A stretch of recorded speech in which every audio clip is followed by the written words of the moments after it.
During a Senate hearing, Senator Bernie Sanders questioned Treasury Secretary Scott Bessent about the growing concentration of wealth and power in the United States. Sanders argued that America is experiencing record levels of income inequality, with a handful of billionaires controlling enormous economic, media, and political influence. Citing former President Joe Biden's warning that an oligarchy is taking shape in America, Sanders pressed Bessent on whether he agreed that the country is moving toward an oligarchic system. Some 170 million people. 3 people, more wealth than the bottom, 170 million. We have more concentration of ownership today than we have ever had. We have more concentration of ownership in the media, where a handful of billionaires like Musk, Bezos, Rupert Murdoch increasingly own the media and the information that the American people receive. We have a corrupt campaign finance system in which a small number of billionaires in both political parties make huge contributions into the presidential and congressional campaigns. When you have a small number of multi-billionaires who have enormous economic, media, and political power, would you agree with President Biden, who last night stated, and I quote, "An oligarchy is taking shape in America of extreme wealth, power, and influence that threatens our entire democracy, our basic rights, and freedoms," end of quote. That's what President Biden said last night. I agree with him. Do you? Senator Sanders, I enjoyed our visit. You talk a little bit closer into the mic. I enjoyed our visit, and I hope you got my follow-up materials that on the discussions, my previous writings on the tariffs and China. And look, the 3 billionaires who you listed that all made the money themselves. Mr. Musk came to the country as an immigrant. I understand that, but what I'm asking you is, when you have a handful of people like Musk, who will soon be part of the Trump administration, and others, when you have 3 people owning more wealth than the bottom half of American society, when these people have enormous influence over the media, when they spend huge amounts of money in both political parties to elect candidates, what Biden said last night is we're moving toward an oligarchy. I'm asking you that question. Do you think, forget how they made their money, do you think that when so few people have so much wealth and so much economic and political power, that that is an oligarchic form of society? Well, I would note that President Biden gave the Presidential Medal of Freedom to 2 people who I think would qualify for his oligarchs. This is not a condemnation of any one individual. I'm just asking you, would so few people have so much wealth and power? But do you think that that is an oligarchic form of society? Senator, I think it depends on the ability to move up and down the income. No, that's not really the answer. I mean, even if you had that mobility, no matter who those individuals might be. All right, but let me ask you another question.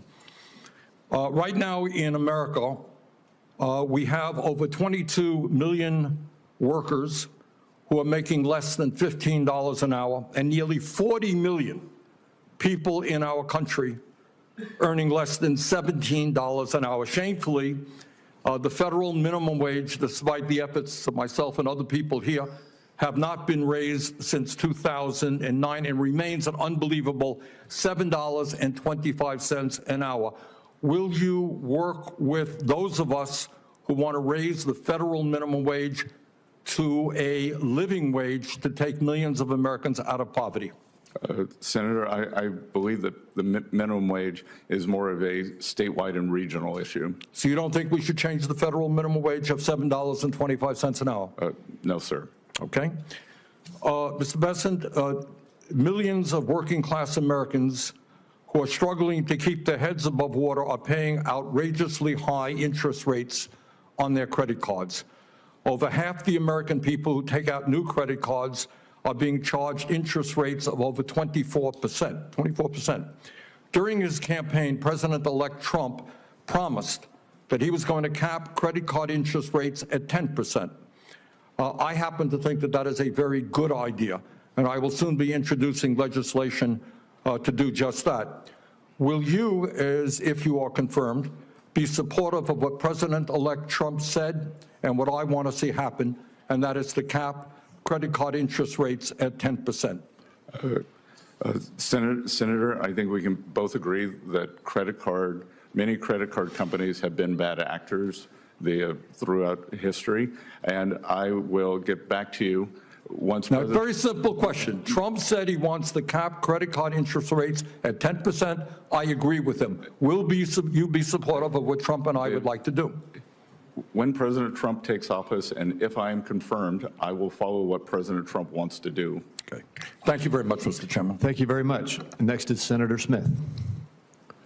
Senator Sanders opened by highlighting what he described as unprecedented levels of wealth inequality.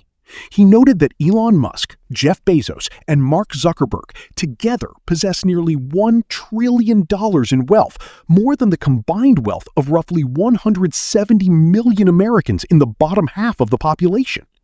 He also argued that ownership of major media organizations has become increasingly concentrated in the hands of a few wealthy individuals, including Musk, Bezos, and Rupert Murdoch. According to Sanders, this concentration of economic and media power, combined with a campaign finance system heavily influenced by billionaire donors from both political parties, raises serious concerns about the health of American democracy. Referencing former President Biden's recent remarks, Sanders quoted the statement that an oligarchy is taking shape in America of extreme wealth, power, and influence that threatens our entire democracy, our basic rights and freedoms.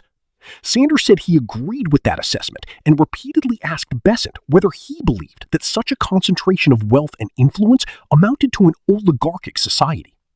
Secretary Bessent began by thanking Sanders for a previous meeting and mentioning follow-up materials he had shared regarding earlier discussions. Addressing Sanders' examples, Bessent pointed out that the billionaires mentioned had built their wealth themselves, adding that Elon Musk came to the United States as an immigrant. Sanders clarified that his concern was not how these individuals accumulated their fortunes, but whether the concentration of wealth and political influence among so few people posed a threat to democratic governance. He emphasized that these billionaires wield significant influence through business ownership, media control, and political spending. In response, Bessent shifted the discussion by noting that former President Biden had awarded the Presidential Medal of Freedom to two individuals whom Bessent suggested could fit Biden's own description of wealthy elites. The exchange ended without a direct answer to Senator Sanders' central question. Sanders maintained that the concentration of wealth, media ownership, and political influence among a small group of billionaires raises legitimate concerns about the U.S. moving toward an oligarchic system. Bessent, however, focused on how those individuals earned their wealth and questioned the consistency of political rhetoric surrounding the issue, leaving the broader debate over economic power and democracy unresolved.